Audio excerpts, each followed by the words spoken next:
രാത്രി ഒരു 11 മണിക്ക് നമ്മളെ തേജപ്പനും ചേച്ചിയും ചേട്ടനും കൂടി വന്നിട്ടുണ്ടായിരുന്നു. അപ്പൊ തേജപ്പൻ വരുമ്പോൾ ഉണ്ണിക്ക് കുറെ കളിപ്പാട്ടൊക്കെ വാങ്ങിച്ചിട്ടാണ് വന്നേക്കുന്നത്. ഇന്ന് ഉണ്ണിയുടെ വലിയമ്മയാണ് കേട്ടോ ഉണ്ണീനെ കുളിപ്പിക്കാൻ വേണ്ടിയിട്ട് അമ്മേനെ ഹെൽപ്പ് ചെയ്യുന്ന എണ്ണയൊക്കെ തേച്ച് മസാജ് ചെയ്ത് കൊടുക്കുകയാണേ. അവനാച്ചങ്ങ എണ്ണയൊക്കെ തേക്കുമ്പോൾ ചെറിയൊരു കരച്ചിലുണ്ട്, എന്നാലും വലിയ അലമ്പൊന്നും ഇല്ലാതെ ഇരിക്കൂട്ടോ, പാവാണ്. പിന്നെ ഇതേ അമ്മമ്മ ഇതേ മുരിങ്ങയുടെ എല്ലാം ഉണ്ടായിരുന്നു, അപ്പൊ അതൊക്കെ ഇരുന്ന് പൊട്ടിക്കുന്നുണ്ട് കേട്ടോ.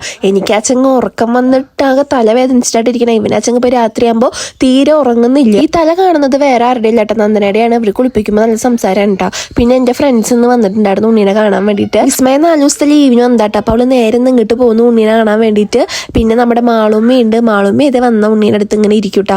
അത് കേട്ടത് പിന്നെ നമ്മളെല്ലാവരും ഭയങ്കര സംസാരമായിരുന്നു. ഇവരെല്ലാവരും ഭയങ്കര ബ്ലാബ്ലായാണ്. പിന്നെ ചേച്ചിയുണ്ട്. പിന്നെ ഞങ്ങളെല്ലാവരും കൂടി ഭയങ്കര സംസാരിച്ചിരിക്കാട്ടോ, അങ്ങോട്ടും ഇങ്ങോട്ടൊക്കെ ഓരോ ട്രോളിയിട്ടും അങ്ങനെയൊക്കെ ആയിട്ട്. ഉണ്ണീനെ എടുക്കാൻ പേടിയാ പറഞ്ഞിട്ട് വിസ്മയ കുറെ നേരം അങ്ങോട്ട് മാറിയിരുന്നു കേട്ടോ. പിന്നെ മാളൊക്കെ എടുക്കണ കണ്ടപ്പോൾ അവൾക്ക് എടുക്കാൻ വേണ്ടിയിട്ട് ഭയങ്കര പൂതി. അവൾ ആദ്യമായിട്ടാണ് ഇത്രയും ചെറിയ ഉണ്ണീനെ എടുക്കണേന്ന് പറഞ്ഞിട്ടാണ് ഇരിക്കുന്നത്. പിന്നെ നമ്മളെല്ലാവരും കൂടി വർത്താനം പറഞ്ഞിരിക്കുകയാണ്. പിന്നെ നമ്മുടെ നിത്താരക്കുട്ടിയും ബീനേച്ചും ഒക്കെ വന്നിട്ടുണ്ടായിരുന്നു. അങ്ങനെ കുറെ നേരം വർത്താനം പറഞ്ഞിട്ട് സാദ്രയും വിസ്മയും പോകാൻ വേണ്ടി നിൽക്കട്ടെ. അപ്പൊ ഒരു സ്കൂട്ടിമയാണ് പോണേ. അപ്പൊ അതിനുള്ള ഒരുക്കാണ് വിസ്മയുടെ കാണുന്നത്. കാരണം നല്ല ചൂടാണല്ലോ, വെയിലത്ത് പോകുമ്പോൾ കരിഞ്ഞുണങ്ങുമെന്ന് പറഞ്ഞിട്ട് ഇതേ ഷോളൊക്കെ വെച്ചിട്ട് അവള് അവളുടെ ഫേസ് ഫുൾ കവർ ചെയ്ത് സെറ്റ് ആക്കുന്നുണ്ട് കേട്ടോ. റോട്ടിൽ അച്ചങ്ങ പൊരിഞ്ഞ ക്രിക്കറ്റ് കളിയാണ് നടക്കണത്. ഇവർക്ക് എന്ത് വെയില്, ഞാൻ ആദർശന്റെ അടുത്ത് പറയുന്നുണ്ട് കേട്ടോ വെയിലത്ത് നിന്ന് കയറാൻ വേണ്ടിയിട്ട്. നമ്മുടെ തേജപ്പനും അവിടെ ഉണ്ട്.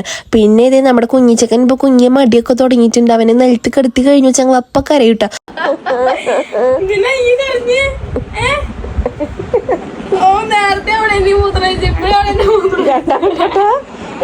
പിന്നെ ഞാൻ ചായ കുടിക്കാൻ വേണ്ടി ഇരുന്നു കേട്ടോ. ബാക്കി എല്ലാവരും ചായ കൂടി മുന്നേ കഴിഞ്ഞിട്ടുണ്ടായിരുന്നു. ഞാൻ ഉണ്ണീനെ ഫീഡ് ചെയ്യുന്ന സമയത്തായിട്ട് അമ്മ ചായ എടുത്തിട്ടുണ്ടായിരുന്നേ. അങ്ങനെ പിന്നെ ബെന്നും റസ്കൊക്കെ കൂടിയിട്ട് ചായയൊക്കെ കുടിച്ചു. പിന്നെ ചേച്ചിയും ചേട്ടനും കൂടിയിട്ടൊന്ന് ആര്യമ്പാടത്തേക്ക് പോകട്ടെ. അച്ഛൻ എന്തിനോ ചെല്ലാൻ പറഞ്ഞിട്ടുണ്ട്. ഉണക്കാനിട്ട മുളകും മല്ലി എടുത്താലാണ് ഉള്ള വണ്ടി ഇറക്കാൻ പറ്റുള്ളൂ പറഞ്ഞിട്ട് അമ്മ ഇതൊക്കെ എടുത്ത് വെക്കുന്നുണ്ട്. ഇവളാച്ചങ്ങ വണ്ടി പുറത്തേക്ക് ഇറക്കാനുള്ള തത്രപ്പാടിലാണ് കേട്ടോ. ലാസ്റ്റ് അവൾക്ക് എടുക്കാൻ പറ്റില്ല എന്ന് പറഞ്ഞപ്പോൾ ആദർശമായിട്ട് ഇതേ വണ്ടിയൊക്കെ എടുത്ത് പുറത്തേക്ക് വെച്ചു കൊടുത്തു. അപ്പോഴേക്ക് ഇതേ വിനീഷായിട്ട് അവിടെ നിന്ന് കളി കഴിഞ്ഞ് വരുന്നുണ്ട് കേട്ടോ. പിന്നെ ഇവരിതേ പോയി വരുമ്പോഴേക്കും ആദർശമായിട്ട് നമ്മുടെ ആമീനെ എടുത്തിട്ട് ഇതേ പുറത്തേക്ക് കൊണ്ടോട്ടെ. ആമിയുടെ മുടിയൊക്കെ വെട്ടി ഫുള്ള് ക്ലീൻ ആക്കിയിട്ട. കാരണം നമ്മുടെ ഉണ്ണിയൊക്കെ ഉണ്ടല്ലോ, അപ്പൊ ഉള്ള മുടി നന്നായിട്ട് അവൾക്ക് കൊഴിച്ചിലുണ്ടായിരുന്നു. അപ്പൊ മുടിയൊക്കെ വെട്ടി ആളെ സുന്ദരി ആക്കിയിട്ടോ. അപ്പൊ നമ്മുടെ നിത്താരക്കുട്ടി ഇതേ ആമീനെ കണ്ടപ്പോ ഓടി വരുന്നുണ്ട് കേട്ടോ. നിത്താരക്കുട്ടീനെ കണ്ടപ്പോ ആമ ഇതേ തിരിഞ്ഞോടും. എല്ലാവരും റോട്ടിൽ കളിച്ച് ക്ഷീണത്തിലായിട്ട് നിൽക്കുന്നത്. അപ്പൊ നമ്മുടെ ഇന്നത്തെ വീഡിയോ ഇത്രയുള്ളൂ. ബൈ.